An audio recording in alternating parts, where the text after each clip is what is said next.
Olá, bom dia. Bom dia. Olá, pessoal. Bom dia. Segunda-feira, 21 de julho. Hora de ficar bem informado em Libras. Entra lá no nosso Facebook, a gente espera por você. E preste atenção no nosso endereço, facebook.com/visual TV Brasil. O visual começa agora.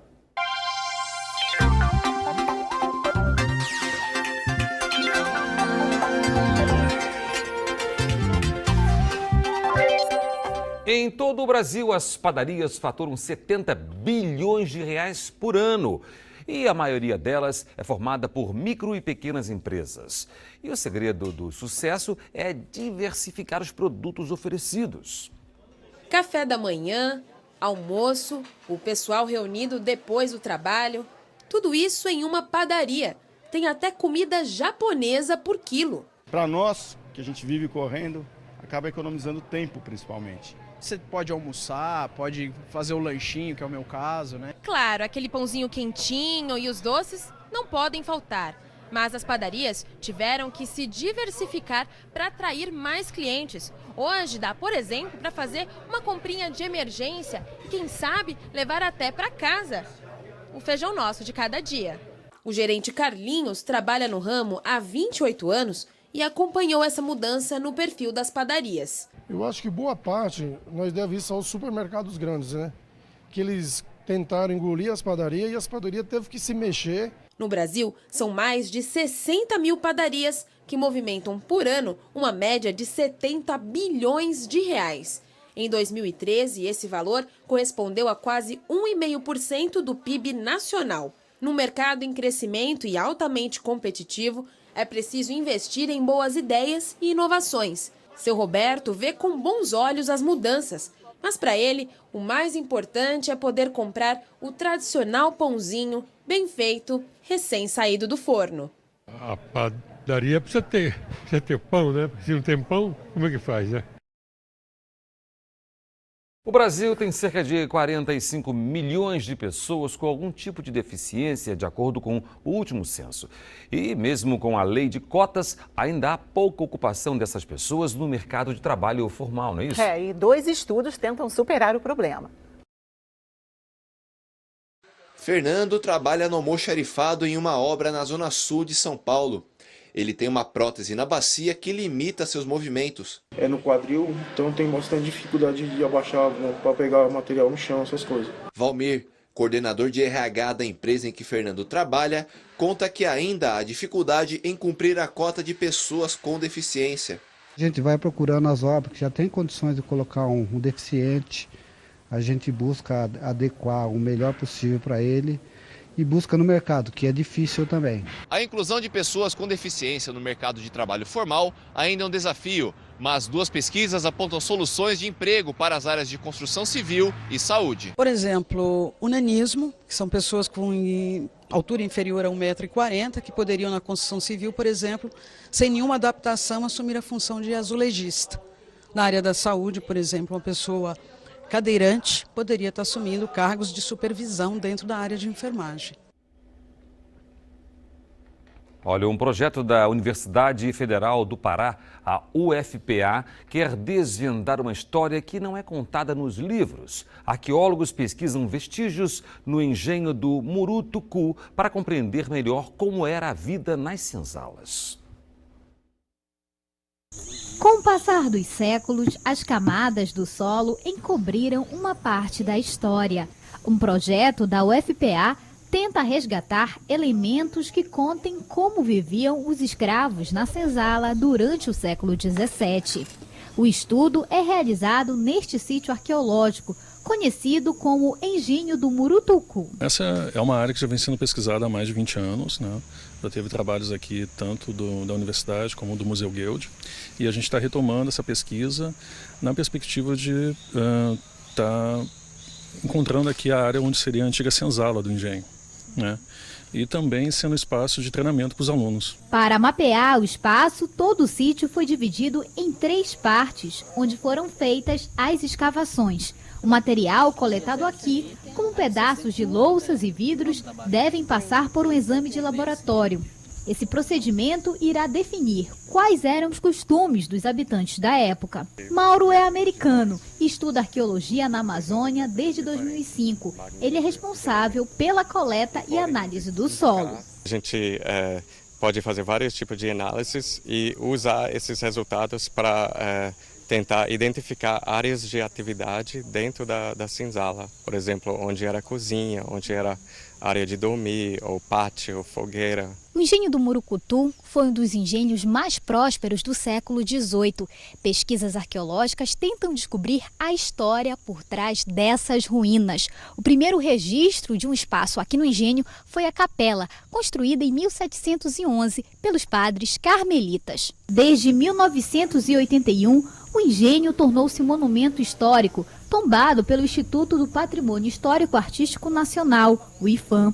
De acordo com registros, antes o terreno pertenceu ao arquiteto Antônio Landi e também serviu como acampamento de integrantes de um movimento revolucionário do século XIX, conhecido como a cabanagem. Então é um sítio que vem sendo ao longo do tempo, né, tem uma relação muito direta com a própria história de Belém e a história do Pará. E através do estudo dessa cultura material, desses restos materiais, do que a pessoa jogava fora no dia a dia dela, entender como é que se dava esse cotidiano, né, como é que era o lazer dessas pessoas, como é que era a alimentação dessas pessoas, como é que era a saúde dessas pessoas. Sabrina é uma das bolsistas do projeto.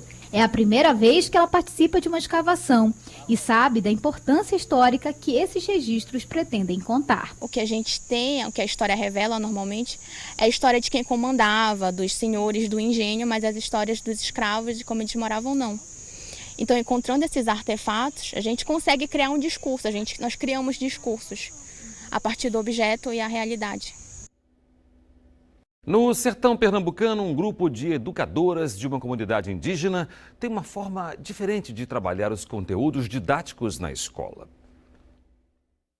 A Ilha de Assunção, em Cabrobó, tem 18 quilômetros de comprimento, 25 aldeias e quase 7.000 habitantes, todos índios trucás, descendentes dos Cariri e dos Tapuia, que habitavam o Nordeste. Lá encontramos Eliene, professora de uma das 12 escolas da aldeia. Eliene procura sempre contextualizar o currículo com a realidade dos alunos. A aula da professora Andréa também é especial. Todos os ensinamentos das professoras estão reunidos em obras literárias com diversos contos da cultura trucá. Este livro, que está sendo utilizado pelo Fábio, pela Fátima e por todos os seus colegas aqui na aula, é o resultado de uma série de pesquisas feitas pelas professoras indígenas, que saíram entrevistando os moradores mais antigos da aldeia com o objetivo de construir um material didático que servisse para contar a história do povo trucá. É um material que vai servir para os estudantes de agora, como também para o futuro, eles vão ter mais conhecimento de sua cultura em forma de livro e que não vai ser perdida essas informações que foram colhidas dentro da nossa comunidade. Hoje nós estamos vendo que o fruto desse trabalho está rendendo novos frutos, vendo nossos estudantes trabalhando, recriando, vendo o pensamento dos nossos mais velhos. Nessa outra escola da ilha, a Arcilon Siriaco da Luz, encontramos a coordenadora pedagógica elaborando um material didático baseado nos livros escritos pelas professoras indígenas. A gente utiliza o conhecimento prévio do aluno, a gente trabalha o dia a dia dele, busca estar trazendo o que eles produzem, que eles têm em casa, está trazendo para a sala de aula. As danças e rituais também compõem o currículo. A prática das danças e rituais dos trucás foi incorporada às atividades da escola com o objetivo de conservar os ensinamentos dos mais velhos e preservar a cultura local. Segundo a Constituição brasileira, a educação contextualizada é um direito assegurado a todos os povos indígenas. Atualmente, os professores índios já são maioria nas aldeias do país, mas de acordo com dados da Secretaria de Educação Continuada, Alfabetização, Diversidade e Inclusão do Governo Federal, ainda falta formação para garantir aos alunos a educação intercultural. Olha, Cláudia, em Ipanema, no Rio de Janeiro, uma exposição reúne ao ar livre 20 Mônicas do tamanho de gente. A mostra do cartunista Maurício de Souza percorre o país. As 20 esculturas foram coloridas e customizadas por diversos artistas plásticos, em comemoração aos 50 anos de uma das principais personagens dos quadrinhos brasileiros, comemorados no ano passado. Irreverentes e divertidas, as obras, produzidas em fibra de vidro, têm 1,60 m de altura. A exposição já passou por São Paulo e Belo Horizonte e fica no Rio até 11 de agosto. Segundo o criador da dentuça mais famosa do Brasil, a intervenção promove o encontro do público leitor com a personagem, estimula o imaginário de crianças e adultos e aproxima gerações. Nada como a gente inventar coisa para alegrar ambientes, alegrar as pessoas e principalmente momentos de juntação de gente, juntação de criança. Gerações. E gerações, porque com isso a gente está, de certa maneira, se reenergizando. Filha de Maurício de Souza e inspiradora da personagem, Mônica de Souza destaca a importância da líder da turma de Cebolinha, Cascão e Magali para a cultura brasileira. Contando a história da sociedade brasileira através dos tempos, porque ela é muito atual. Então as histórias dos anos 70 contam um pouco como era a sociedade, as crianças nessa década de 70. E a mesma coisa foi acontecendo ao longo do tempo. Então a gente faz parte do Brasil, a gente faz parte da cultura. E como meu pai diz mais que todo mundo, a Mônica não é mais dele, a Mônica é do Brasil. É mais uma edição do Visual que está terminando, mas a gente volta amanhã. Esperamos por você no nosso Facebook. Tchau, tchau, bom dia. Tchau. Tchau para você.